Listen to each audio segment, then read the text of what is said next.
ನಮಸ್ಕಾರ ಗುರು, welcome back to the episode 5 of stock market learning series. ನೀವು ETF ಬಗ್ಗೆ ತಿಳ್ಕೊಬೇಕಾ? ETF ಅಂದರೆ ಎಕ್ಸ್ಚೇಂಜ್ ಟ್ರೇಡೆಡ್ ಫಂಡ್. ETFನಲ್ಲಿ ಇನ್ವೆಸ್ಟ್ ಮಾಡಬೇಕಂದ್ರೆ ಈ ವಿಡಿಯೋ ಕೊನೆವರೆಗೂ ನೋಡಿ.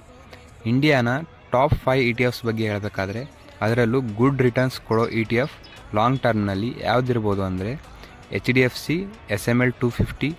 ಇದರಲ್ಲಿ ಸ್ಮಾಲ್ ಕ್ಯಾಪ್ನ 250 ಸ್ಟಾಕ್ಸ್ ಒಂದೇ ETFಸ್ನಲ್ಲಿ ನಿಮ್ಮ ಅಕೌಂಟ್ಗೆ ಆ್ಯಡ್ ಆಗುತ್ತೆ.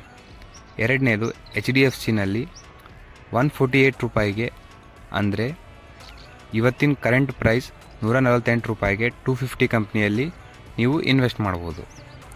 ಥರ್ಡ್ ಬಂದುಬಿಟ್ಟು ಮೋನೋ 100ನಲ್ಲಿ ನಿಮಗೆ US ನ್ಯಾಸ್ಡ್ಯಾಕ್ನಲ್ಲಿ ಟಾಪ್ 100 ಕಂಪ್ನಿಯಲ್ಲಿ ಇನ್ವೆಸ್ಟ್ ಮಾಡಲು ಸಿಗ್ತಾಯಿದೆ.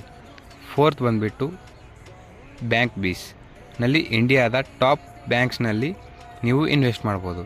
ಮತ್ತು ನಿಫ್ಟಿ ಬೀಸ್ನಲ್ಲಿ ಇಂಡಿಯಾದ ಟಾಪ್ 50 ಕಂಪ್ನಿನಲ್ಲಿ ಇನ್ವೆಸ್ಟ್ ಮಾಡ್ಬೋದು. ಮತ್ತು ಹೆಡ್ಜಿಂಗ್ ಮಾಡಬೇಕಂದ್ರೆ ನೀವು ಗೋಲ್ಡ್ ಮತ್ತು ಸಿಲ್ವರ್ ಬೀಸ್ನಲ್ಲಿ ಇನ್ವೆಸ್ಟ್ ಮಾಡ್ಬೋದು. ಇದರಿಂದ ನಿಮ್ಮ ಟಾಪ್ 5 ETFs ಪೋರ್ಟ್ಫೋಲಿಯೋ ರೆಡಿ ಆಗ್ಬೋದು. ಇದರಲ್ಲಿ ನಿಮ್ಮ ಫೇವ್ರೇಟ್ ಯಾವುದು ಅಂತ ಕಮೆಂಟ್ ಮಾಡಿ. ಓಕೆ, ಬಾಯ್.